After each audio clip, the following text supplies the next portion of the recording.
PAT 2023 में हमने एक नहीं दो एग्जाम क्वालिफाई किए हैं। पहला एग्जाम आपका है पटना यूनिवर्सिटी, दूसरा है मिथिला यूनिवर्सिटी। अगर आप लोग इस चैनल पे आए हैं तब बिल्कुल सही जगह पे आए हैं, यानी कि आप लोगों का पूरा गाइडेंस यहाँ पे मिलेगा और पेपर 1 की तैयारी करवाई जाएगी।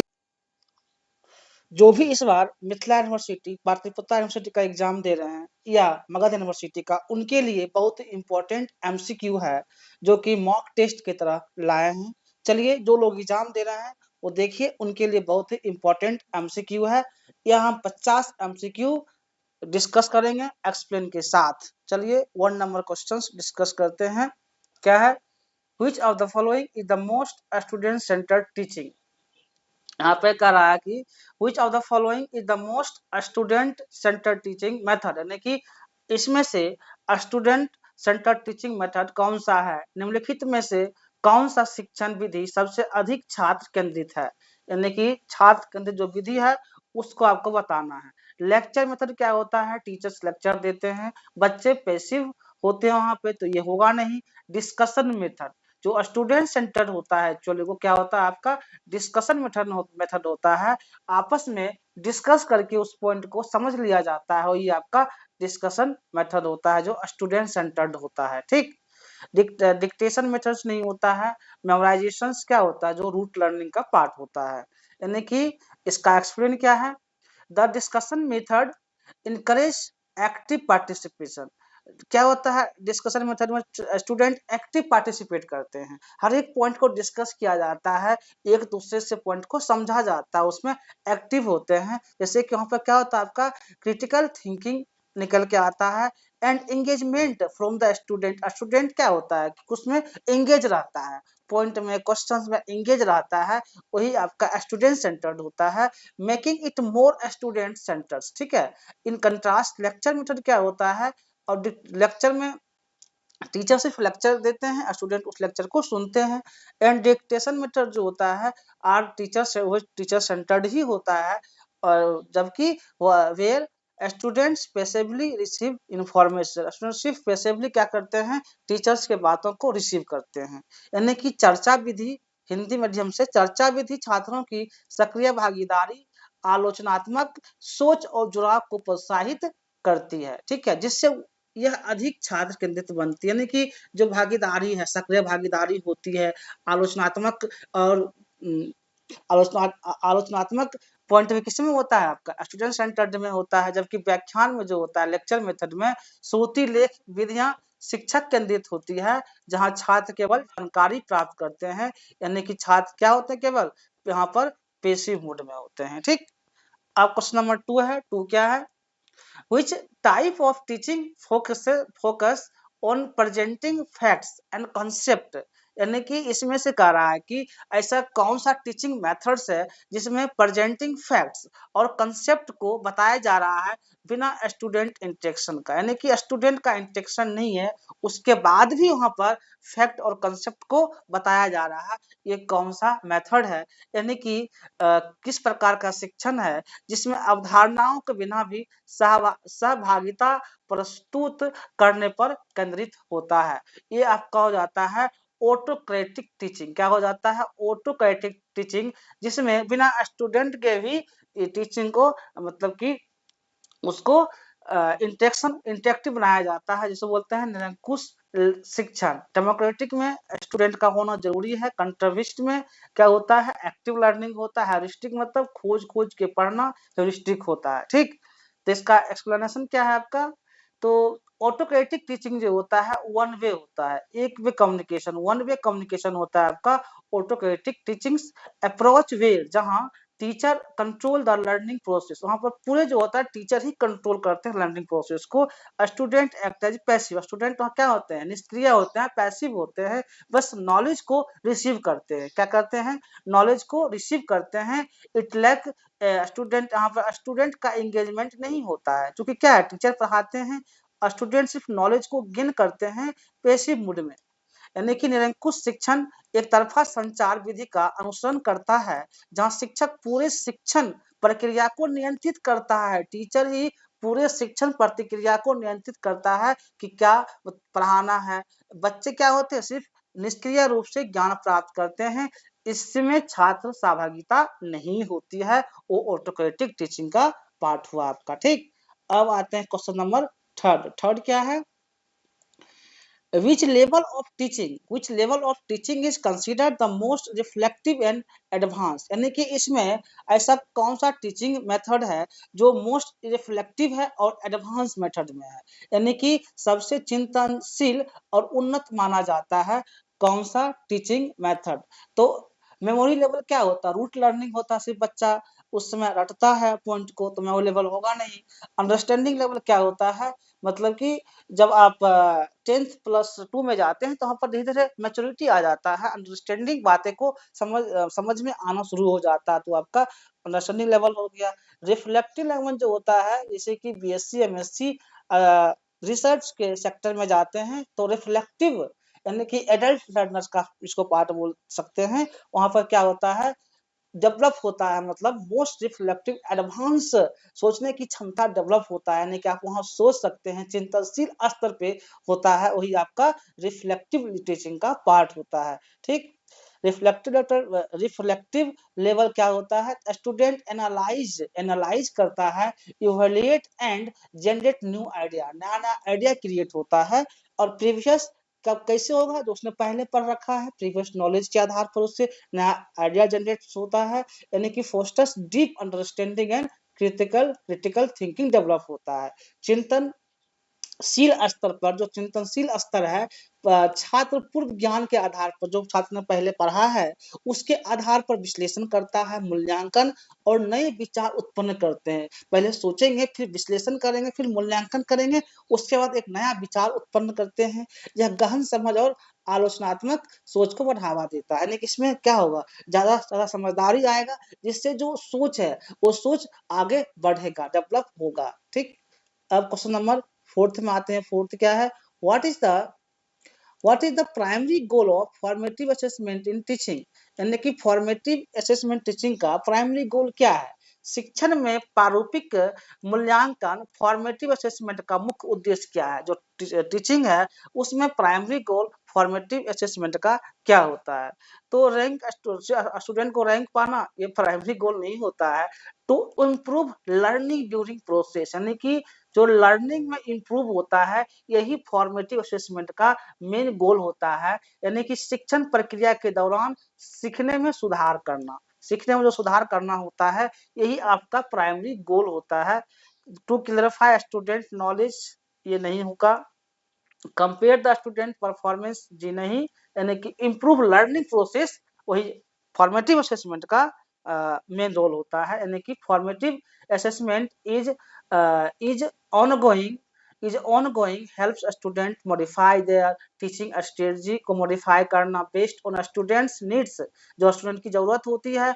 अनलाइक समेटिव इवोल्यूशन, क्या होता है? समेटिव असेसमेंट जो होता है लर्निंग इम्प्रूवमेंट, समेटिव क्या होता है? लर्निंग इम्प्रूवमेंट पर ध्यान दिया जाता है, ना कि फाइनल इवोल्यूशन। यानी कि प्रारूपिक मूल्यांकन एक नियंत्रण प्रक्रिया है जो शिक्षकों को छात्रों की जरूरतों के आधार पर अपनी शिक्षण रणनीतियों को संशोधित करने में मदद करता है। यह अंतिम मूल्यांकन के बजाय सीखने में सुधार, क्या है? सीखने में सुधार पर ध्यान केंद्रित करता है। ठीक, अब क्वेश्चन नंबर 5 क्या है?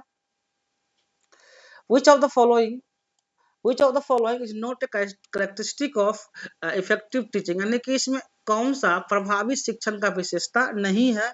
आपको नहीं वाला चुनना है कि कौन सा नहीं है। इनकरेजिंग क्रिटिकल थिंकिंग, यस ये है। प्रोवाइडिंग इमीडिएट फीडबैक तो मिलता है ना, इफेक्टिव टीचिंग का करेक्टर है। वन वे कम्युनिकेशन, एक तरफा बातचीत क्या है? एक तरफा बातचीत इफेक्टिव टीचिंग का करेक्टर नहीं है, इसलिए आपका आंसर सी सही होगा, नहीं वाला चुनना है। Using diverse teaching, yes diverse teaching होना चाहिए। इफेक्टिव टीचिंग जो होता है चलो इन्वॉल्व इंटरेक्टिव मेथड होता है ना, इंगेज स्टूडेंट उसमें इंगेज रहता है। इफेक्टिव लर्निंग मतलब स्टूडेंट जब इंगेज रहेगा तो क्या होगा? एक्टिव लर्निंग बढ़ेगा, प्रमोट होगा। एंड प्रोवाइड टाइमली फीडबैक मिलता है, यानी कि वन वे कम्युनिकेशन क्या होता है, लेस इफेक्टिव होगा नहीं होगा, सिर्फ टीचर लेक्चर दे रहा है क्या होगा, बच्चा इसमें इन्वॉल्व होता ही नहीं है, वन वे कम्युनिकेशन उसको बोल देते हैं। यानी कि प्रभावी शिक्षण में इंटरेक्टिव तरीके शामिल होते हैं, जो छात्रों को शामिल करते हैं।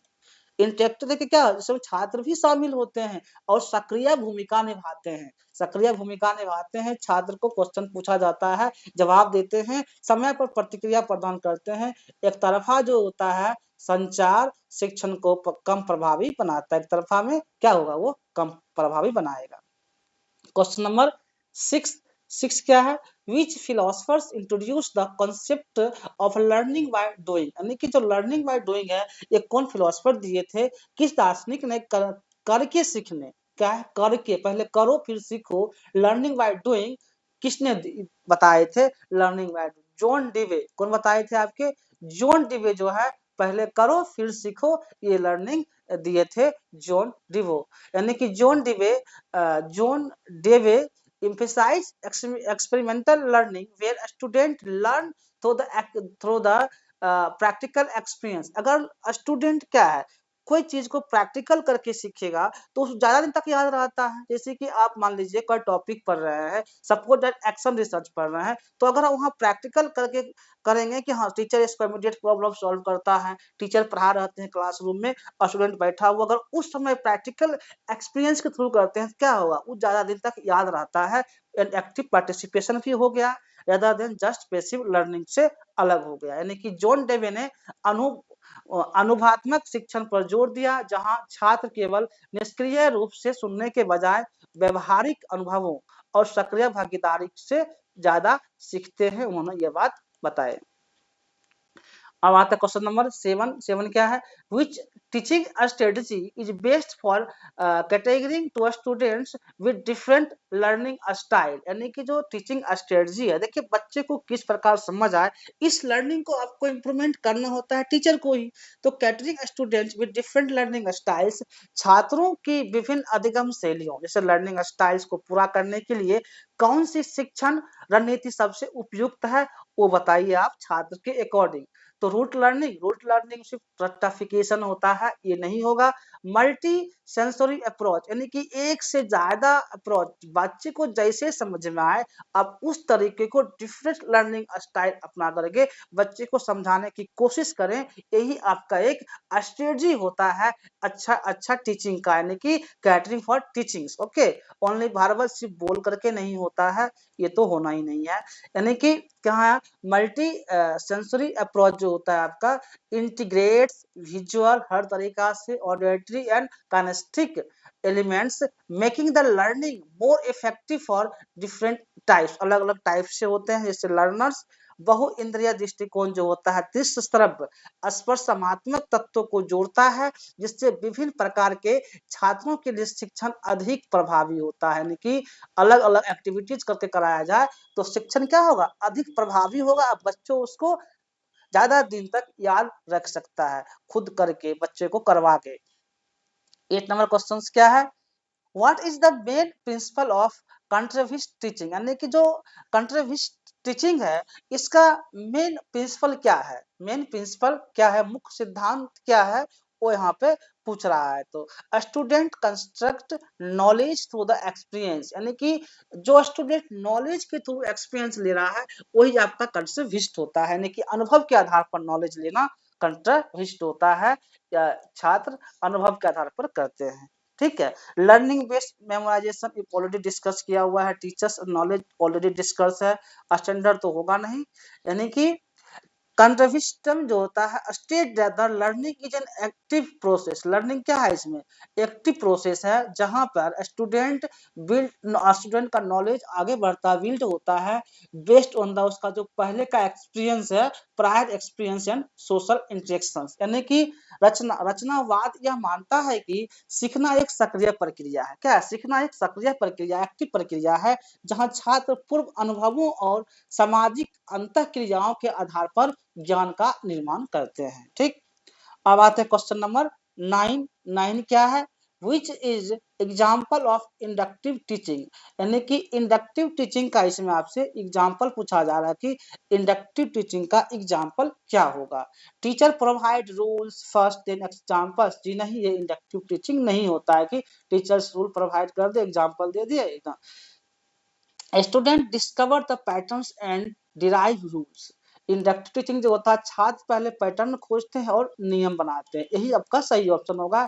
Student discover pattern, student pattern को डिस्कवर करता है, उसके बाद कोई रूल्स बनते हैं, ये आपका एक इंडक्टिव टीचिंग का पार्ट होता है। यानी कि एग्जाम्पल क्या है, एक्सप्लेनेशन देख लेते हैं। Inductive teachings follow bottom up approach, यानी कि बॉटम मतलब क्या होता है, नीचे होता है, और टॉप मतलब ऊपर होता है, यानी कि नीचे से ऊपर जो जाता है यही आपका क्या होता है, बॉटम अप अप्रोच हो गया। वेयर स्टूडेंट जहाँ क्या ऑब्जर्व करता है, for examples first and derive gender rules को डिराइव करके प्रमोटिंग द डिस्कवरी लर्निंग, यानी कि ज्ञानात्मक शिक्षण जो होता है नीचे से ऊपर की ओर बॉटम अप दृष्टिकोण का अनुसरण करता है, जहां छात्र पहले उदाहरण का निरीक्षण करते हैं, ठीक, जो एग्जाम्पल्स दिया हुआ है उसका निरीक्षण करते हैं, उसके बाद जो सामान्य रूल बनता है, यानी कि इसी को हम क्या कहते हैं, discovery of learning,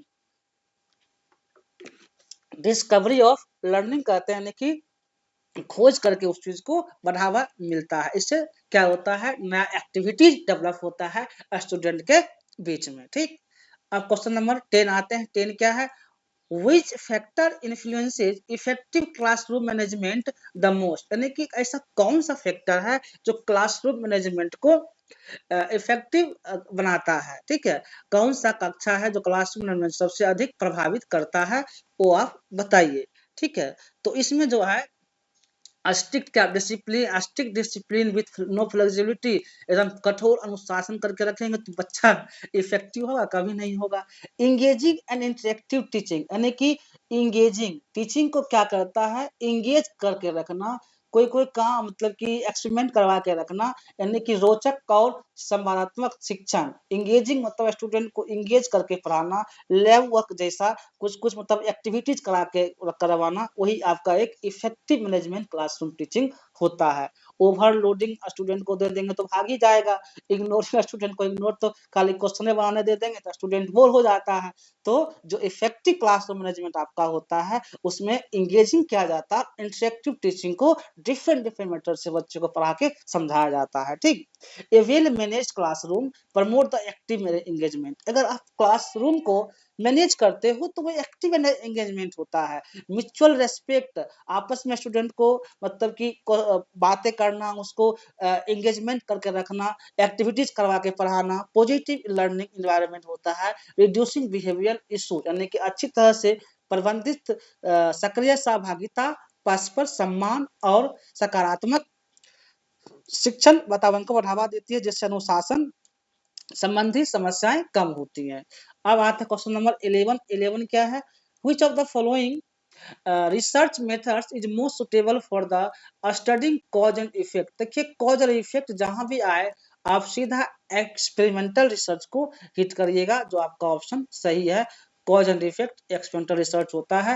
experimental research जो होता है मैनिपुलेट करता है कंट्रोल ग्रुप्स में to establish causal relationship, it widely scientific test hypothesis, यही आपका नियंत्रण समूह होता है, कारण प्रबंध संबंध स्थापित करता है, यही आपका क्या होता है, causal and relationship experimental research होता है। अब क्वेश्चन नंबर 12 में आते हैं। 12 क्या है,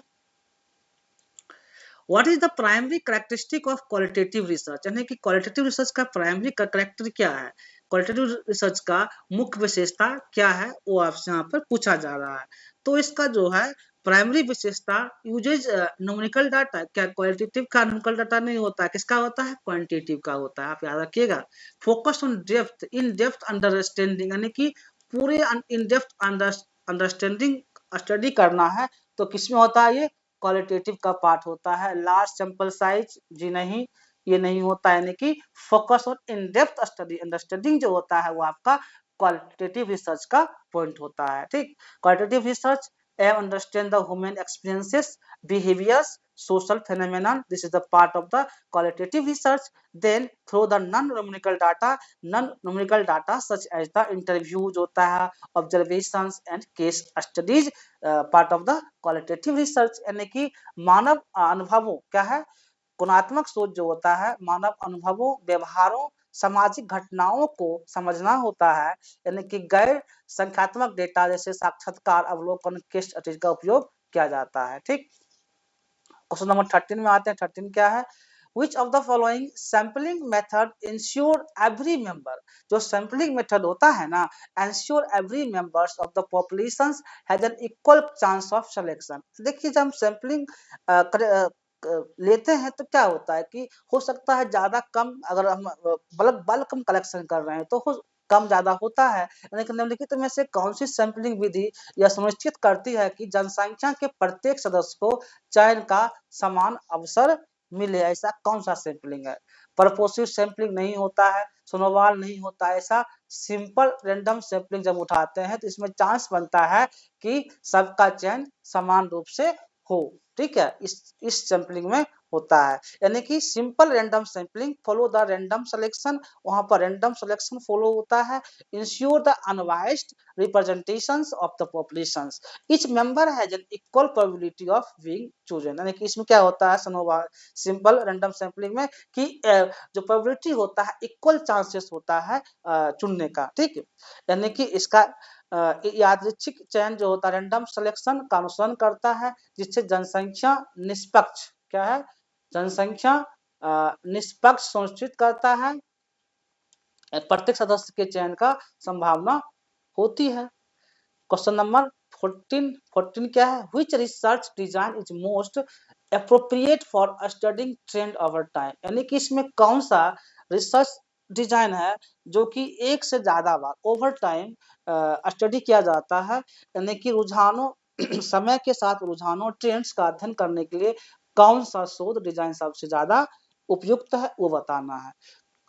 क्रॉस सेक्शनल क्या होता है, क्रॉस सेक्शनल और लॉन्गिट्यूडनल, तो इसमें आपका हो जाएगा आंसर लॉन्गिट्यूडनल हो जाएगा। यानी कि ओवर टाइम जो रिसर्च होता है बार बार होता है, लॉन्गिट्यूडनल होता है। Cross sectional only one time होता है।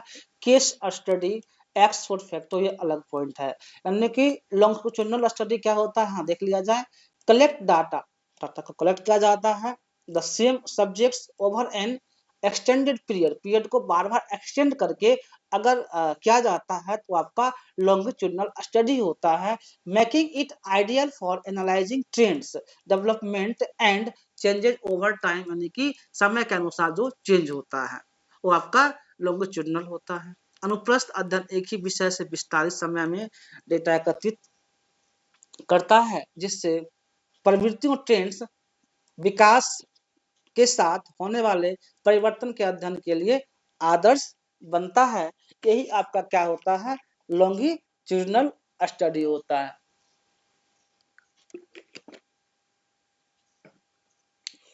ठीक है, क्वेश्चन नंबर 15 में आते हैं। 15 क्या है, what is the main limitation of survey research. जो सर्वे रिसर्च होता है इसका मेन मतलब कि लिमिटेशन क्या है, सीमा क्या है सर्वे रिसर्च का, कुछ ना कुछ तो सीमा होगा, लिमिटेशंस होगा, बताना है। लिमिटेशन लैक ऑफ रियलिटी नहीं, inability of to establish causation, कारण जो कारण होता है स्थापित करने में असमर्थ होता है, इनएबिलिटी होता है, यही आपका क्या हो जाएगा, सर्वे रिसर्च का मेन लिमिटेशन होता है। ठीक, survey research, survey as a descriptive, survey क्या होता है, डिस्क्रिप्टिव टाइप का हो गया, एज इट इज जैसा का तैसा, यानी कि कैन नॉट कॉज और इफेक्ट, कॉज और इफेक्ट रिलेशन कौन शो करता है, एक्सपेरिमेंटल रिसर्च शो करता है कॉज एंड इफेक्ट को। ठीक ना, वो आपका सर्वे नहीं करता है।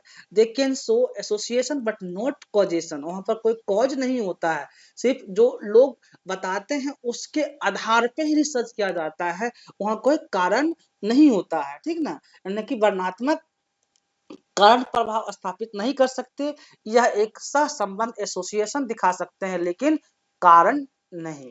ठीक, अब आते हैं क्वेश्चन नंबर 16 क्या है, which of the following research method, इसमें से कौन सा रिसर्च मेथड है जिसमें सेकेंडरी डाटा का यूज होता है, यानी कि कौन सा है जिसमें सेकेंडरी डाटा का उपयोग किया जाता है। तो ये जो है एक्सपेरिमेंटल रिसर्च में नहीं करते हैं, इसमें खुद कराता रहता है।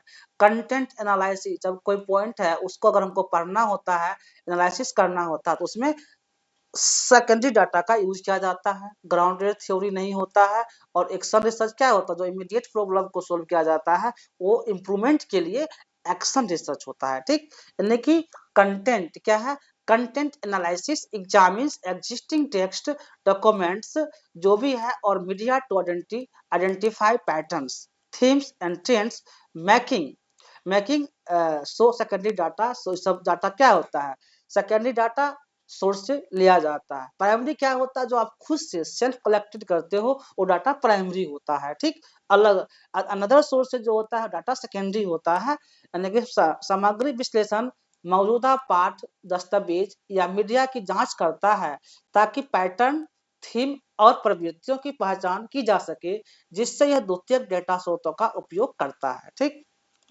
अब क्वेश्चन नंबर 17 में आते हैं। 17 क्या है, what is the primary goal of action research. Action research का प्राइमरी गोल क्या है वो बताना है। तो न्यू थ्योरी, जो नया थ्योरी डेवलप होता है वही आपका क्या होता है, न्यू थ्योरी डेवलप, नया सिद्धांत उत्पन्न करना एक्शन रिसर्च का मुख्य उद्देश्य क्या है। तो टू जनरेट न्यू थ्योरी, जो नया थ्योरी डेवलप होता है वही आपका क्या है, एक्शन रिसर्च होता है। Action research is problem solving oriented, connect to improve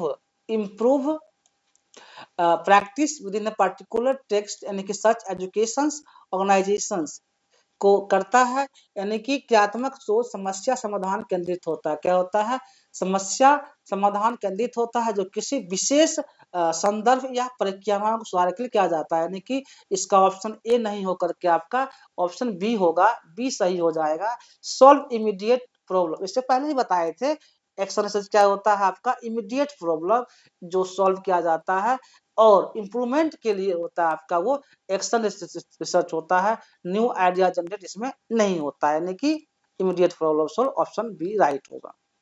18 आते हैं, विच वेरिएबल इज मैनिपुलेटेड, जो वेरिएबल मैनिपुलेट होता है एज एन एक्सपेरिमेंटल स्टडी। तो किस में हम वेरिएबल में चर, कौन सा चर में नियंत्रित किया जाता है एक्सपेरिमेंटल रिसर्च।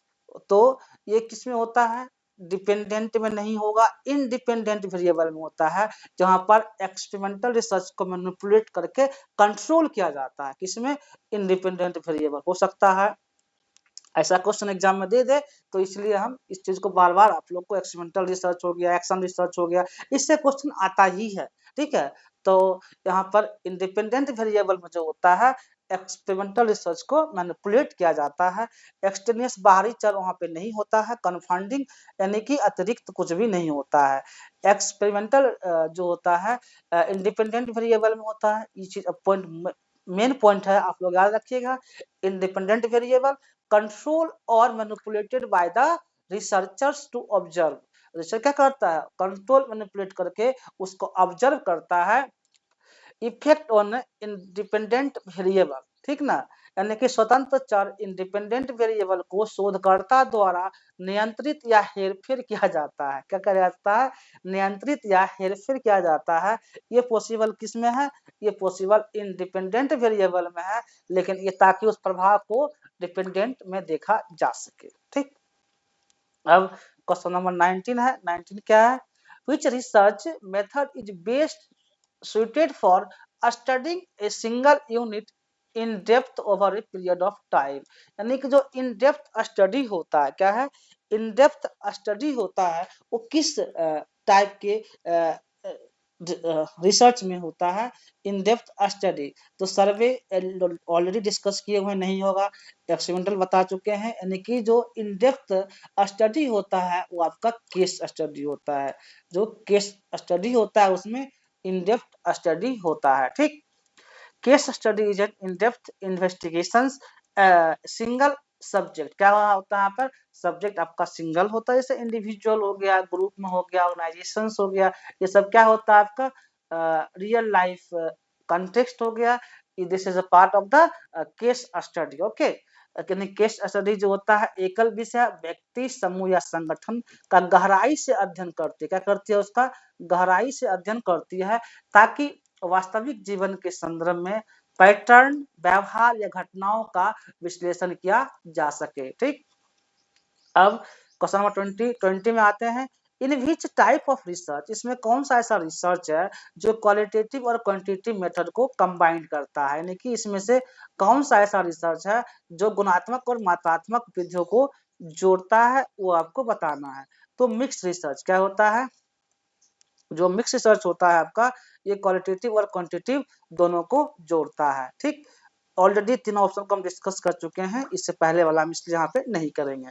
एक्सप्लेनेशन क्या होता है? मिक्स्ड मेथड जो होता है both qualitative and quantitative approach, क्या होता है? Both qualitative and quantitative approach जो होता है आपका comprehensive understanding of a research problem होता है, जो कि मिक्स्ड होता है। ठीक है, मिश्रित विधि में क्या होता है? गुणात्मक और मात्रात्मक दोनों दृष्टिकोण को मिलाकर शोध समस्या की अधिक संपूर्ण समझ प्रदान करता है। ठीक, अब 21 नंबर क्वेश्चन में आते हैं।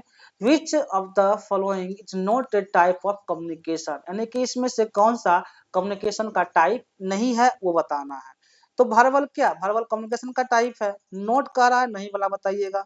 नॉन वर्बल क्या? कम्युनिकेशन का टाइप है। वर्चुअल कम्युनिकेशन टाइप है। साइकोलॉजिकल कम्युनिकेशन किसी प्रकार का कम्युनिकेशन नहीं होता है, इसलिए आपका आंसर नंबर डी राइट होगा। ठीक, कम्युनिकेशन इज प्राइमरी क्लासिफाइड, जो कम्युनिकेशन को हम प्राइमरी भाग बांटते हैं वो वर्बल में बांटते हैं, नॉन वर्बल होता है, रिटेन होता है, विजुअल फॉर्म होता है। साइकोलॉजिकल क्या? Psychological aspect influence the communication but do not constitute A separate type, इसका कोई सेपरेट टाइप नहीं होता है साइकोलॉजिकल का। ओके, संचार को मुख्य रूप से मौखिक, गैर मौखिक, लिखित और दृश्य रूपों में वर्गीकृत किया जाता है। मनोवैज्ञानिक कारक संचार को प्रभावित कर सकते हैं, लेकिन यह एक अलग प्रकार की नहीं है, इसलिए आपका ऑप्शन ये साइकोलॉजिकल वाला सही होगा। अब आते हैं 22 number question. Which type of communication, इसमें कौन सा ऐसा कम्युनिकेशन का टाइप है जो रियलाइज ऑन बॉडी लैंग्वेज, क्या करता है? Realize on body language, gestures and facial expression, यानी कि कौन सा ऐसा कम्युनिकेशन है जो गेस्चर्स और फेशियल एक्सप्रेशन को शो अप करता है। ठीक, कौन संचार है जो शरीर की भाषा, हाव भाव और चेहरे के भावों पर निर्भर करता है? तो क्या वर्बल कम्युनिकेशन बोल के होता है? नॉन वर्बल कम्युनिकेशन जो होता है आपका फेशियल एक्सप्रेशन से, जैसे आप गुस्सा हो तो मुंह बना लोगे, जैसे आप हंस रहे हैं तो आपका फेस से पसंद आएगा आप हंस रहे हैं, या आपको कोई कुछ बोला है तो आप मुंह बनाए रखोगे, यानी कि इस तरह से सब से देखा जाता है आपका फेशियल और लैंग्वेज गेस्चर एक्सप्रेशन को हम नॉन वर्बल कम्युनिकेशंस कहते हैं। रिटन मतलब लिख के होता है। डिजिटल कम्युनिकेशन आईसीटी इंटरनेट के द्वारा, यानी कि non verbal communication conveys the message through the gestures, postures, facial expression and eye contact. Eye contact भी क्या आपका नॉन वर्बल कम्युनिकेशन है। तो आंखें आंखें में बात करना क्या होता है? आंख देख किसी को देख कर पता चल जाता है कि उसका क्या इंटेंशन है, मतलब कि उसको कोई गुस्सा है या मतलब उसके अंदर कोई खुशी है, ये आई कॉन्टेक्ट पता चल जाता है। यह जो है आपका नॉन वर्बल कम्युनिकेशन का टाइप होता है। ठीक है, यानी कि हाव भाव, मुद्रा, चेहरे के भाव, नेत्र संपर्क के माध्यम से ही पता चल जाता है कि बिना कुछ बोले, शब्द कुछ बोल भी नहीं रहे हैं तो भी आप समझ जाएंगे कि इनके साथ क्या समस्याएं हैं, क्या प्रॉब्लम है। ठीक, क्वेश्चन नंबर 23 में आते हैं। Which communication model emphasizes the role of feedback, यानी कि इसमें से ऐसा कौन सा कम्युनिकेशन है जिसमें रोल ऑफ फीडबैक एक महत्वपूर्ण भूमिका निभाता है? कौन सा संचार मॉडल है जो फीडबैक की भूमिका पर जोर देता है? शेजन वेबर जी नहीं, ये फीडबैक पर जोर नहीं देता है। लिनियर एक तरफा होता है। इंटरेक्टिव मॉडल, इसमें क्या होता है कि जैसे कि इसमें बराबर फीडबैक मिलता है, जैसे हमने कुछ बोला तो उसको आंसर में देना होता है। इंटरेक्टिव मॉडल उसको बोलते हैं, जिसमें रोल ऑफ फीडबैक का महत्वपूर्ण योगदान रहता है। ठीक, इंटरेक्टिव मॉडल क्या होता है? कंसीडर द फीडबैक, वहां फीडबैक को लिया जाता है। Agencies elements making the communication a two way process. Communication में क्या होता है, टू वे प्रोसेस होता है, स्टूडेंट टीचर्स दोनों इन्वॉल्व होता है, टू वे कम्युनिकेशन हुआ। जहाँ वन वे क्या, जैसे रिकॉर्डिंग वीडियो है, ये क्या हो गया जो ये बता रहे हैं हम, यह आपका वन वे कम्युनिकेशन हुआ ना। आप हमसे क्या, आप कमेंट करके इंटरेक्ट कर सकते हैं, लेकिन अभी इंटरेक्ट नहीं कर सकते हैं, तो आपका क्या हो गया, ये वन वे कम्युनिकेशन हो गया, वन वे ट्रांसमिशन हो गया। यानी कि इंटरेक्टिव मॉडल में प्रतिक्रिया जो फीडबैक होता है महत्वपूर्ण तत्व माना जाता है, जिससे संचार एक द्वि दिशात्मक प्रक्रिया बन जाता है, ना कि एक तरफा नहीं बनता है। ठीक, अब 24 नंबर क्वेश्चन में आते हैं। विच of the following is an example of formal communication. इसे बताइए कि फॉर्मल कम्युनिकेशन का क्या एग्जांपल है, वही बताना है। ठीक है, causal chat with friend, friend से बात करते हैं तो क्या होता है आपका, इनफॉर्मल होता है ना। जब फ्रेंड से बात करते हैं, मतलब दोस्त में क्या होता है, कुछ भी बात कर लेते हैं फ्रेंड से, कहाँ के क्या, तो इस ये क्या होगा, इनफॉर्मल हो गया। एक कंपनी ऑफिशियल ईमेल, अगर आपको कंपनी को ऑफिशियल ईमेल करना है तो क्या हुआ, वहां पर जो बातें करना है उतना ही करना है, ये आपका फॉर्मल हो गया। जैसे आप टिकट कटाने जाते हैं स्टेशन पे, तो क्या होता है, सिर्फ उनको बोलना है कि टिकट दीजिए, कहाँ से कहाँ तक देना है, तो फॉर्मल बात हुआ। वहां पे आप ज्यादा डिस्कस नहीं कर सकते, एकदम फॉर्मली। बैंक में जाते हैं पैसा निकालने जमा करने, तो क्या होता है, सिर्फ फॉर्मल वहां पर देना है और निकालना है, वहां पर आप ज्यादा बातें नहीं कर सकते। ये आपका फॉर्मल कम्युनिकेशन का पार्ट होता है। मैंने 2-3 एग्जांपल दे दिया ताकि आपका कंसेप्ट कहीं से भी दिक्कत ना हो। शेयरिंग सोशल मीडिया क्या इनफॉर्मल है। पर्सनल फोन, व्यक्तिगत फोन कॉल इनफॉर्मल है। यानी कि फॉर्मल कम्युनिकेशंस क्या है, ऑर्गेनाइजेशनल रूल्स को अगर थ्रू द जो जितना हम बताए थे, ईमेल्स, रिपोर्ट्स, बिजनेस मीटिंग्स, ये सब क्या होता है आपका फॉर्मल होता है। इस तरह से आप इसको देख लीजिएगा। ठीक, अब आते हैं 25 नंबर क्वेश्चन क्या है, डाउनवर्ड इन डाउनवर्ड कम्युनिकेशन। क्या कर रहा है इसमें कि जो डाउनवर्ड कम्युनिकेशन है, the flow of information is from, यानी कि नीचे की ओर जो होता है संचार डाउनवर्ड कम्युनिकेशन में किस दिशा में होता है, ये पूछ रहा है आपको। तो जो डाउनवर्ड होता है वो top level to lower level, top से क्या जाता है, नीचे की ओर जाता है, वो ये आपका डाउनवर्ड फिल्ट्रेशन होता है। ऊपर से नीचे जो जाता है क्या होता है, ये आपका डाउनवर्ड फिल्ट्रेशन होता है। यानी कि टॉप टू डाउन क्या हो जाएगा यहाँ पर, टॉप टू डाउन जो जाता है यहाँ पर आपका, ये क्या हो जाता है, डाउनवर्ड कम्युनिकेशंस को शो करता है। Downward communications higher authorities to convey to lower authorities, यानी कि information to subordinates such as orders, policies and instructions. नीचे की ओर संचार तब होता है जब उच्च अधिकारी अधीनस्थों को सूचना, आदेश या नीतियां निर्देश प्रदान करते हैं, यानी कि ऊपर के अधिकारी नीचे को देते हैं, यह आपका top level of lower level हो जाता है। अब 26 में आते हैं, which type of communications occurs between employee at the same organizational level, यानी कि ऑर्गेनाइजेशन लेवल, मान लीजिए कोई ऑफिस में एम्प्लॉय काम कर रहा है, यदि दोनों सेम पोस्ट पर है, क्या है, दोनों अगर सेम पोस्ट पर है तो ये किस टाइप का कम्युनिकेशन होगा, तो ये आपका हॉरिजॉन्टल कम्युनिकेशन होगा। क्योंकि दोनों सेम पोस्ट पर है इसलिए आपका हॉरिजॉन्टल हो जाएगा। डाउनवर्ड बता चुके हैं, अपवर्ड नहीं होगा, ग्रेप पाइन नहीं होता है, यानी क्या हो जाएगा यहाँ पर हॉरिजॉन्टल, क्योंकि दोनों एक कहाँ पर कोई आदेश पास नहीं होगा, क्योंकि दोनों एम्प्लॉय जो है सेम पोस्ट पर ऑर्गेनाइजेशन में काम करता है, इसलिए हॉरिजॉन्टल कम्युनिकेशन होगा। Horizontal communications takes place between the individuals of the same rank, coordinate the task, share ideas to solve problems collaboratively, यानी कि मिलजुल करके उस समस्या को समाधान किया जाता है, वही आपका क्या होता है, हॉरिजॉन्टल कम्युनिकेशंस का होता है। ठीक है, क्षैतिज संचार जो होता है समान स्तर व्यक्तियों के कार्य समन्वय, विचार साझा करने और समस्या को हल करने के लिए होता है, यही आपका क्षैतिज वाला संचार होता है। अब 27 नंबर क्वेश्चन में आते हैं। 27 क्या है, which of the following is a characteristic of grapevine communication. Grapevine communication क्या है उसको बताना है। तो हाईली स्ट्रक्चर्ड जी नहीं, ये ग्रेप पाइन नहीं होता है। फॉलो द फॉर्मल हायरार्की, ये नहीं होता है। Spread spreads rumours and unofficial news, यानी कि अफवाहें और अनौपचारिक समाचार फैलाना वाला क्या होता है, ये आपका ग्रेप पाइन होता है। यानी कि झूठों का अफवाह फैला देना ही आपका ग्रेवी वाइन होता है। इस तरह का करेक्टरिस्टिक, ठीक ना। यहाँ क्या है, grapevine communication is informal, क्या होता है यहाँ पर, इनफॉर्मल होता है। और स्पीच अनऑफिशियल न्यूज, कोई ऑफिशियल नहीं होता है, जैसे इंस्टाग्राम पर कोई क्या हुआ, वायरल हो गया, कोई ऑफिशियल है उसका, कोई ऑफिशियल नहीं है। इस तरह के हम वाइन में कहते हैं new and leads to rumours, rumours बाहे उड़ना ऑर्गेनाइजेशन, यानी कि अंगूर बेल संचार जो होता है अनौपचारिक होता है, अनौपचारिक समाचार फैलाता है और अक्सर अफवाहों में जन्म देता है। वहां पर कोई ऑथेंटिक न्यूज होता नहीं है, इसलिए अफवाहों को जन्म देता है, वही आपका ग्रेवी वाइन का होता है पॉइंट। ठीक, 28 नंबर क्वेश्चन से आते हैं, which barrier in communication arise due to culture difference, यानी कि जो कल्चर डिफरेंस का बैरियर है वो किस में एराइज होता है।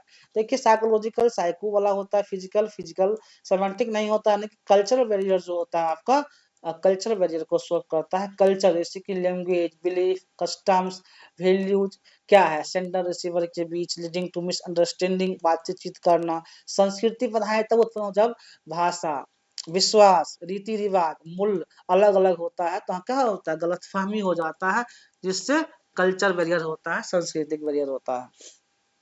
और 29 number question, which type of communication is most communication in digital media, यानी कि इसमें से कौन सा ऐसा कम्युनिकेशन है जिसका मुख्य रूप से डिजिटल मीडिया में यूज किया जाता है, कौन सा ऐसा कम्युनिकेशन है। तो नॉन वर्बल जी नहीं। रिटन कम्युनिकेशन क्या होता है, इसका डिजिटल मीडिया में यूज किया जाता है, रिटन कम्युनिकेशन लिख करके। ठीक, digital communication mainly occurs in the emails, email जैसे आप किसी को मेल करते हो तो क्या डिजिटल डिजिटल है ना, डिजिटल किस फॉर्म में है, रिटन कम्युनिकेशन के फॉर्म में है। Message, vlogs, blogs, social media post, ये सब क्या है आपका रिटन कम्युनिकेशन का पार्ट है, बट यहाँ डिजिटल मीडिया के तौर पर हम यूज करते हैं कम्युनिकेशन प्रीडोमिनेंट। डिजिटल मुख्य रूप से क्या होता है, ईमेल होता है, ब्लॉग होता है, इस तरह से आपका डिजिटल मीडिया का पार्ट होता है। ठीक, अब थर्ड नंबर क्वेश्चन देखते हैं 30 number, in which type of communication does the sender and receiver interact the real time, यानी कि जब सेंडर और रिसीवर रियल टाइम में बात करते हैं, जैसे कि लाइव इंटरेक्शन होता है, मान लो क्लास चल रहा है, क्लास में लाइव इंटरेक्शन होगा तो क्या होगा, सिंक्रोनस मीडिया होता है। जो आप यूट्यूब पर मान लीजिए रिकॉर्डिंग वीडियो देखते हैं वो क्या होता है, ये सिंक्रोनस मीडिया होता है, यानी कि जो हमने पहले रिकॉर्ड करके आपको दे रहे हैं एक सिंक्रोनस हो जाएगा। और अगर यदि हम आपसे लाइव बात कर रहे हैं, लाइव पढ़ा रहे होते हैं, तो वो आपका सिंक्रोनस मीडिया हो जाता है, दोनों तरफ से रिप्लाई आना, बात होना। ठीक है, लिनियर वन वे होता है, वन वे मतलब दोनों एक ही पार्ट है, इस तरह से आपका ऑप्शन नंबर बी सही होगा। सिंक्रोनस जो होता है happens in the real time, both parties जो बताए अभी हम साइमल्टेनियसली इंटरेक्ट करता है, फेस टू फेस कन्वर्सेशन करता है, फोन कॉल से हो या वीडियो कॉन्फ्रेंसिंग से हो, ये होता है। यानी कि वास्तविक समय में होता है, जो दोनों एक पक्ष एक साथ बातचीत करते हैं, प्रत्यक्ष वार्तालाप टेलीफोन या कॉल वीडियो कॉन्फ्रेंसिंग से किया जाता है। ठीक, अब 31 नंबर क्वेश्चन में आते हैं। ये क्वेश्चन पर आईसीटी का है, जो बहुत ही इंपॉर्टेंट होता है, एग्जाम में बराबर आ जाता है। Which device of the following is an example of input device, इससे पूछ रहा है कि इनपुट डिवाइस कौन सा है, मॉनिटर है, प्रिंटर है, कीबोर्ड है। आपका इसमें जो इनपुट डिवाइस होता है कीबोर्ड होता है। आउटपुट क्या है, मॉनिटर है, प्रिंटर है, जिससे आउट मतलब बाहर निकलता है, आउटपुट होता है, इनपुट मतलब इनसाइड। कीबोर्ड क्या है, डाटा हम कीबोर्ड से टाइप करते हैं, माउस क्या है, इनपुट है।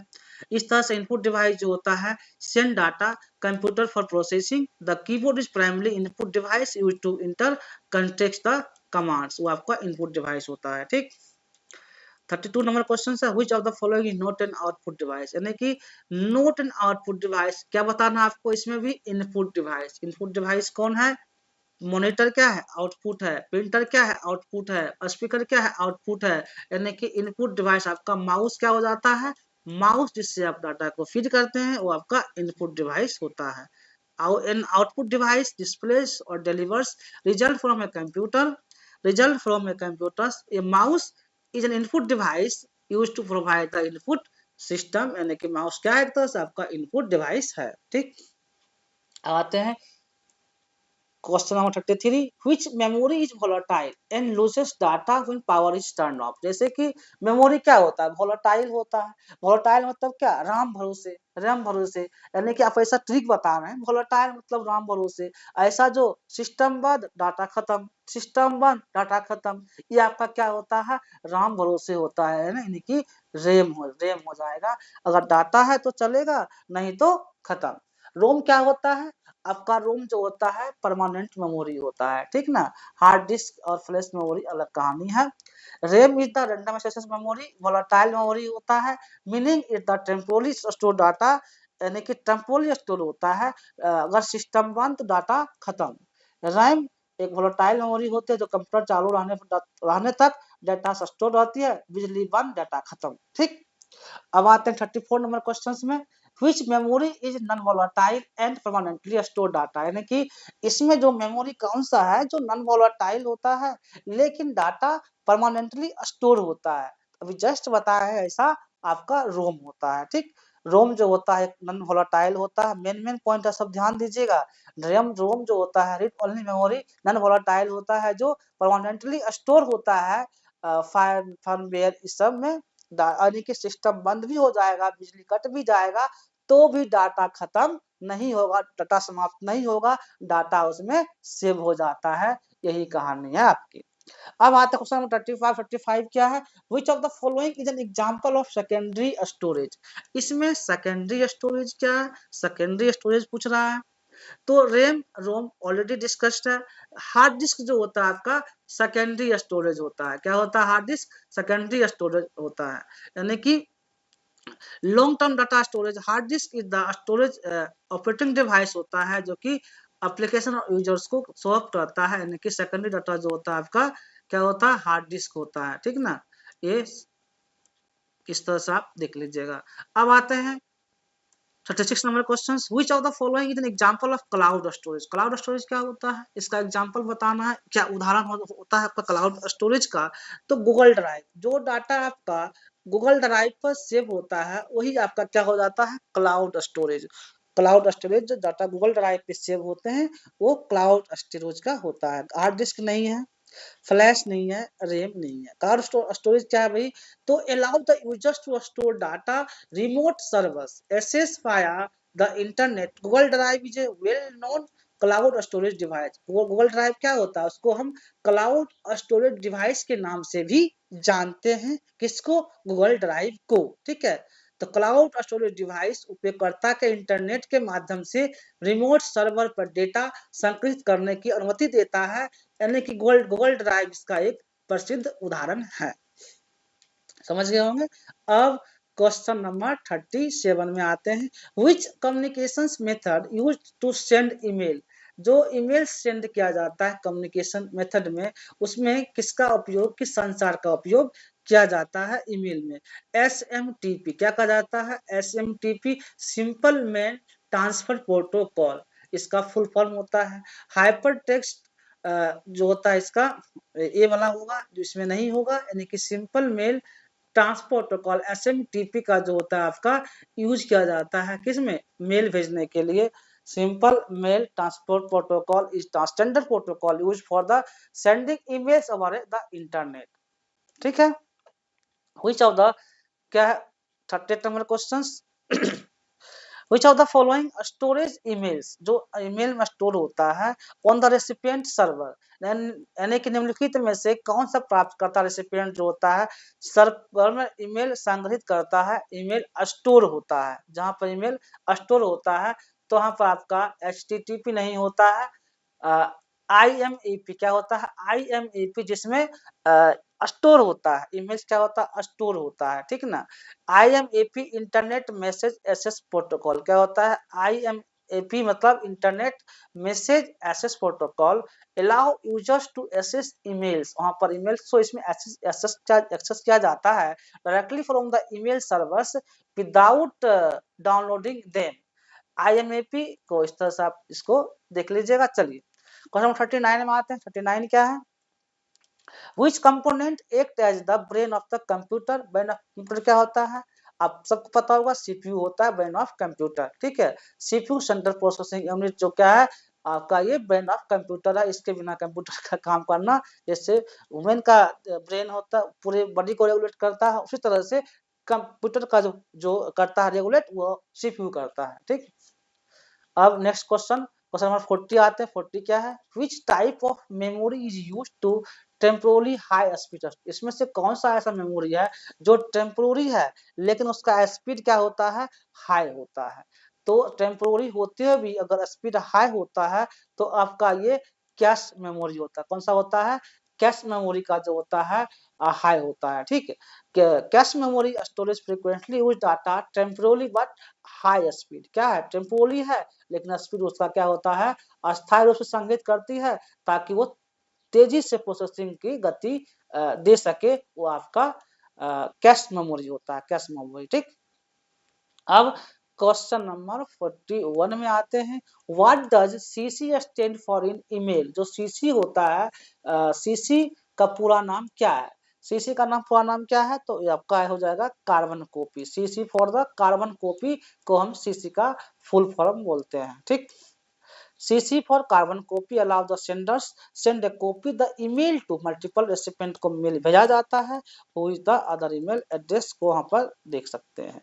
42 नंबर क्वेश्चन क्या है, what is the main difference between the CC and BCC. CC और बीसीसी के बीच मेन डिफरेंस क्या होता है। ठीक है, तो सीसीसी सीसी जो होता है, recipient can see each other email address. CC क्या करता है, जैसे हम टू में अब किसी को मेल भेजते हैं तो टू करते हैं, सीसी किसी को भेजना होता है तो सीसी जो होता है ईमेल को क्या करता है, देख सकता है। लेकिन बीसीसी क्या होता है, बीसीसी ब्लाइंड होता है, यानी कि बीसीसी वाले मेल को सीसी वाला नहीं देख सकता है।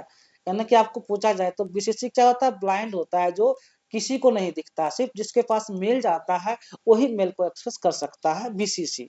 और सीसीसी जो होता है विजिबल होता है। इस तरह से आपका ये हो जाएगा, ये नंबर सही हो जाएगा। सीसीसी क्या होता है, कार्बन कॉपी है। ऑल रेसिपिएंट कैन सी, इसको पूरे जो होता है रेसिपिएंट, ऑल रेसिपिएंट देख सकता है। इस रिसीव द ईमेल, रिसीव के बाद। लेकिन वेयर बीसीसी क्या होता है, ब्लाइंड कार्बन कॉपी। क्या होता है, ब्लाइंड कार्बन कॉपी, से कोई देख नहीं सकता। रेसिपिएंट हिडन फॉर्म, क्या होता है, ये हिडन फॉर्म में होता है, इस अदर कोई भी इसको देख नहीं सकता। ठीक ना, यानी कि सीसीसी जो होता है कार्बन कॉपी में सभी प्राप्तकर्ता देख सकते हैं ईमेल और किसे भेजा गया है, जबकि बीसीसी ब्लाइंड कार्बन कॉपी होता है जो कि सूची छिपी होती है, जो किसी को दिखता नहीं है। इस तरह से आपका एक्सप्लेनेशन के साथ 41 नंबर क्वेश्चन है, देखिए मैंने पूरा किया। अब 43 नंबर क्वेश्चन है, 41 है ना, हाँ 41 हो गया, 42 भी हो गया। अब 43 में आते हैं। When should you BCC instead of CC, यानी आपको CC के बजाय BCC का उपयोग करना चाहिए तो आप क्या करेंगे, ये क्वेश्चन आपका है, तो वहाँ क्या करना है। When sending emails to multiple people, यानी कि जब हम ईमेल सेंड करेंगे तो मल्टीपल पीपल्स को without revealing there email address. ठीक है, मल्टीपल पीपल को सेंड कर देंगे। लेकिन बीसीसी क्या होता है, ब्लाइंड होता है, उसे कोई देखता ही नहीं। BCC useful when emailing multiple people. BCC मतलब मल्टीपल पीपल को भी ईमेल कर सकते हैं, बस शो नहीं करता है। ईमेलिंग मल्टीपल, जो कर रहा है उसको शो करेगा, बाद बाकी कोई नहीं देख पाएगा। People while keeping their email addresses private, वहाँ क्या होता है, ईमेल प्राइवेट हो जाता है। This is important for privacy and security reason. किससे वजह होता है, प्राइवेसी और सिक्योरिटी रीजन से, कि दूसरा कोई इस ईमेल को शो अप ना करे। बीसीसी का उपयोग तब किया जाता है जब कई लोगों को ईमेल भेजना हो लेकिन उनके ईमेल पते गोपनीय रखना हो, यानी किसी को ईमेल पता नहीं चलना चाहिए और बहुत लोगों को ईमेल भेजना होता है, तो गोपनीयता और सुरक्षा के लिए महत्वपूर्ण होता है आपका बीसीसी। ठीक है, तो वहीं पर अगर बीसीसी इंस्टेड ऑफ सीसी, तो समझ गए होंगे कि जब कई लोगों को ईमेल भेजना हो तो उनके लिए ईमेल पते छिपाना होता है। अब आते हैं क्वेश्चन नंबर 44। 44 क्या है, if you someone the two field and someone is in BCC what will happen, यानी यदि आप किसी को टू फील्ड में और किसी अन्य को बीसीसी को जोड़ते हैं तो क्या होगा, जोड़ते हैं तो क्या होगा, यानी कि to recipient BCC at email, जी नहीं। BCC recipient will see the recipient email, नहीं होगा। To recipient will not known, जो रेसिपिएंट होता है, the to recipient will not known the BCC recipient exist. When BCC क्या होता है, ब्लाइंड कार्बन कॉपी होता है। The recipient in the to field does not know, उसको कोई देख नहीं सकता है। अबाउट, रेसिपिएंट के अलावा कोई नहीं, जो भेज रहा है मेल वो तो देखेगा ना। इंश्योरिंग द प्राइवेसी, यहाँ क्या हो रहा है, प्राइवेसी को शो अप करता है। ठीक, अब आते हैं क्वेश्चन, ब्लाइंड कार्बन कॉपी क्या होता है, ट्रू फील्ड में मौजूद प्राप्तकर्ता को यह पता नहीं चलता कि किसी अन्य व्यक्ति को ईमेल भी भेजा गया है। जो भेज रहा है वो पता कर रहता है, लेकिन उसमें जो भी टू में है, जो सीसी में है, और बीसीसी जो है, बीसीसी वालों को टू और सीसी वाले कभी भी नहीं देख सकते हैं कि इनको मेल भेजा गया है। ये ब्लाइंड होता है बीसीसी। ठीक है, ब्लाइंड कार्बन कॉपी बीसीसी होता है। अब 45 नंबर क्वेश्चन में आते हैं। Which of the following is valid reasons, क्या है, which of the following is valid reasons for CC in email, यानी कि निम्नलिखित में से कौन सा कारण सीसी का उपयोग करने के लिए उपयुक्त है, वो बताना है। कौन सा कारण उपयुक्त है, to notify multiple recipient while keeping transparency, यानी कई प्राप्तकर्ताओं को सूचित करना और पारदर्शिता बनाए रखने के लिए किसका, सीसी का हम यूज करते हैं। कार्बन कॉपी सीसी मतलब हो गया। CC useful sending an email to multiple people while keeping the transparency को बनाए रखना, और recipient know who else received the email. CC का उपयोग तब किया जाता है जब कई लोगों को ईमेल भेजना हो और यह दिखाना हो कि ईमेल किन किन लोगों को भेजा गया, दिखाना भी होता है किन किन लोगों को भेजा गया। तो सीसी में करेंगे तो जितने भी लोग को मेल भेजा गया है सारा मेल आपको शो अप कर देता है। ठीक ना, शो अप कर देता है, यानी कि जिससे पारदर्शिता क्या होता है, बनी रहती है।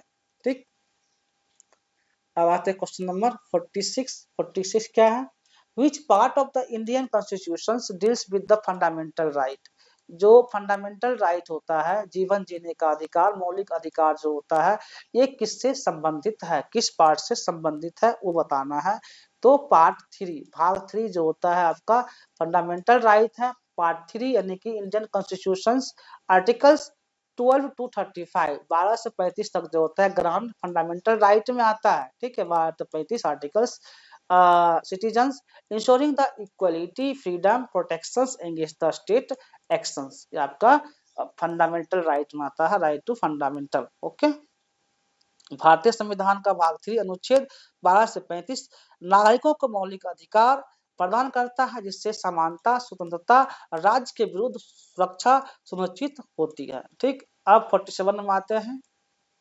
विच article of the Indian constitution provide the right to constitutional remedy, यानी कि इसमें क्या पूछ रहा है कि भारतीय संविधान का कौन सा अनुच्छेद संवैधानिक उपचार के अधिकार, राइट टू कॉन्स्टिट्यूशनल रेमेडी को प्रदान करता है, कौन सा अनुच्छेद है। तो आर्टिकल 32 जो होता है आपका क्या करता है, राइट टू कॉन्स्टिट्यूशनल रेमेडी, यानी कि कोई भी जाकर के मतलब जैसे कि संवैधानिक अधिकार मिला हुआ है, ये आपका स्वच्छ अनुच्छेद संवैधानिक उपचार के तहत, राइट टू कॉन्स्टिट्यूशनल रेमेडी के तहत आर्टिकल 32 है। आर्टिकल 32 जो होता है, citizens to approach the supreme court, high court, कहीं भी जा सकता है आर्टिकल 32 के तहत। ये बातें हमारे संविधान निर्माता डॉक्टर भीमराव अंबेडकर के प्रयास से ही संभव हुआ। इन्होंने ही बहुत ज्यादा संविधान बनाने में योगदान दिए, डॉक्टर भीमराव अंबेडकर। ठीक है, तो हार्ट एंड सॉल इसको क्या कहते हैं, आर्टिकल 32 को हार्ट एंड, संविधान का हार्ट एंड सॉल भी कहते हैं 32 आर्टिकल को। ठीक है, यानी कि 32 आर्टिकल को doctor Bhimrao Ambedkar is called, उन्होंने क्या कहा, heart and soul of the constitution article 32, यानी कि अनुच्छेद जो 32 है, नागरिकों को उनके मौलिक अधिकारों के उल्लंघन की स्थिति में, अगर किसी नागरिक का मौलिक अधिकार उल्लंघन होता है, जो जीवन जीने का अधिकार है उल्लंघन होता है, तो उस स्थिति में सर्वोच्च न्यायालय में याचिका दायर करने का अधिकार देता है। आर्टिकल 32 के थ्रू आप जा करके वहां याचिका दायर कर सकते हैं सुप्रीम कोर्ट में। इसलिए डॉक्टर भीमराव अंबेडकर ने कहा संविधान की आत्मा और हृदय, किसने कहा था कि संविधान की आत्मा और हृदय है, आर्टिकल 32 डॉक्टर भीमराव अंबेडकर ने ही कहा था, और इनके प्रयास से ही इस संविधान का निर्माण हुआ। ठीक, अब आते हैं 48 नंबर क्वेश्चन में। which schedule of the Indian Constitution deals with the allocation of powers between the union and the state, यानी कि भारतीय संविधान की कौन सी अनुसूचित शेड्यूल संघ और राज्यों के बीच शक्तियों के आवंटन से संबंधित है, ये बताना है आपको। 7th नहीं होगा, 9th शेड्यूल्स नहीं होगा, यानी कि जो 12th शेड्यूल है आपका ये इससे संबंधित है। ठीक है, क्या है 48 number 7 schedule union list. 7 schedule क्या होता है आपका, यूनियन लिस्ट होता है। And concrete list define the legislative powers central and state government.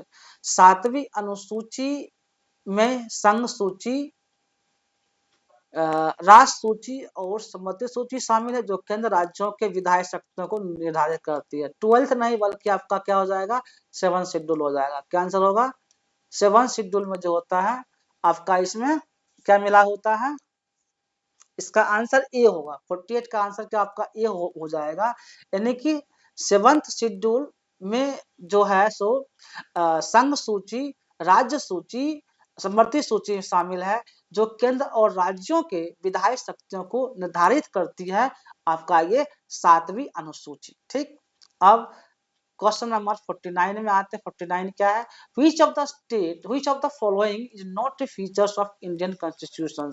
भारतीय संविधान की विशेषता क्या नहीं है वो बताना है कि भारतीय संविधान की क्या विशेषता नहीं है। तो फेडरल सिस्टम विथ यूनिटरी, एकात्मक झुकाव वाला संघीय तंत्र, यस। पार्लियामेंट्री सिस्टम है। प्रेसिडेंशियल फॉर्म ऑफ गवर्नमेंट, यानी कि हमारे यहाँ क्या है प्रेसिडेंशियल सिस्टम में, जैसे अमेरिका में, रूस में क्या है प्रेसिडेंशियल सिस्टम में, वहाँ का राष्ट्रपति ही हेड होते हैं ना।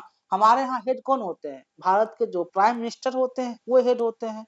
संवैधानिक हेड कौन होते हैं, राष्ट्रपति होते हैं। लेकिन जो वर्किंग हेड होते हैं, जो पार्लियामेंट्री हेड होते हैं, वो प्राइम मिनिस्टर होते हैं। रशिया में, अमेरिका में, चाइना में, वहां पर क्या होता है, वहां का राष्ट्रपति ही हेड होता है।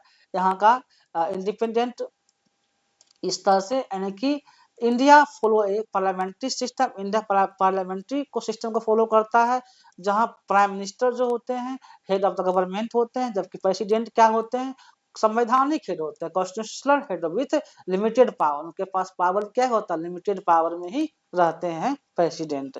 यानी कि भारतीय संसदीय शासन प्रणाली जिसमें प्रधानमंत्री सरकार का प्रमुख होता है, राष्ट्रपति केवल एक संवैधानिक प्रमुख होते हैं जिसकी शक्तियां सीमित होती है। शक्तियां क्या होता है राष्ट्रपति का, संवैधानिक प्रमुख है लेकिन उनका शक्तियां सीमित होती है। अब इस सीरीज का लास्ट क्वेश्चन, क्वेश्चन नंबर 50 देखते हैं। विच कॉन्स्टिट्यूशनल अमेंडमेंट मेड, जो संवैधानिक अमेंडमेंट हुआ, right to education fundamental right. क्या है राइट टू एजुकेशन, ये क्या है फंडामेंटल राइट है, हम लोग का मौलिक अधिकार है शिक्षा ग्रहण करना। अंग्रेज के समय में ऐसा नहीं था, अंग्रेज के समय में बस उतना ही पढ़ाता था जितना उसका काम निकल जाए। लेकिन जब हम आजाद हुए तो राइट टू एजुकेशन क्या है, एक मौलिक अधिकार है। ये किस संशोधन में पारित किया गया है कि मौलिक अधिकार है right to education, 86th amendment. कौन सा अमेंडमेंट है, 86th अमेंडमेंट में यह पास हुआ कि मेरा फंडामेंटल राइट है, पढ़ने का, right to education. The 86th Constitutional Amendment 2002 added the Article 21A, making education as a fundamental right for children age 6 से 14 years तक। उसका फंडामेंटल राइट है कि उसको फ्री एजुकेशन दिया जाए। यानी कि 86वें संवैधानिक संशोधन 2002 में अनुच्छेद 21A जोड़ा गया। कौन सा अनुच्छेद जोड़ा गया, अनुच्छेद 21A जोड़ा गया, जिससे 6 से 14 वर्ष के बच्चों के लिए शिक्षा मौलिक अधिकार बन गया। यानी कि 6 से 14 वर्ष बच्चे को शिक्षा देना है और फ्री एजुकेशन देना है, ये संविधान का मौलिक अधिकार बन गया। किसमें, 86वां संविधान संशोधन में। ओवरऑल हमने आज 50 क्वेश्चन पेपर 1 का डिस्कस कर लिया है। जिनको भी कुछ कंफ्यूजन होगा आप हमें कमेंट बॉक्स में कमेंट कर सकते हैं। हाँ, आप लोग के लिए एक अब सूचना देना चाह रहे हैं कि जिन लोगों को क्विज लगाना होगा, मॉक टेस्ट लगाना होगा, मेरे चैनल पे पोस्ट में क्वेश्चन दिया हुआ है, वहां जाके आप प्रैक्टिस कर सकते हैं और अपने आप को जस्टिफाई कर सकते हैं कि मैं कितना मार्क्स आ रहा है, कितना क्वेश्चन सही कर पा रहे हैं, और उसमें एक्सप्लेनेशन के साथ आंसर दिया हुआ है जो आप लोग के लिए हेल्पफुल होगा ताकि आप लोग का पैट क्वालिफाई हो। Thank you watching for this video.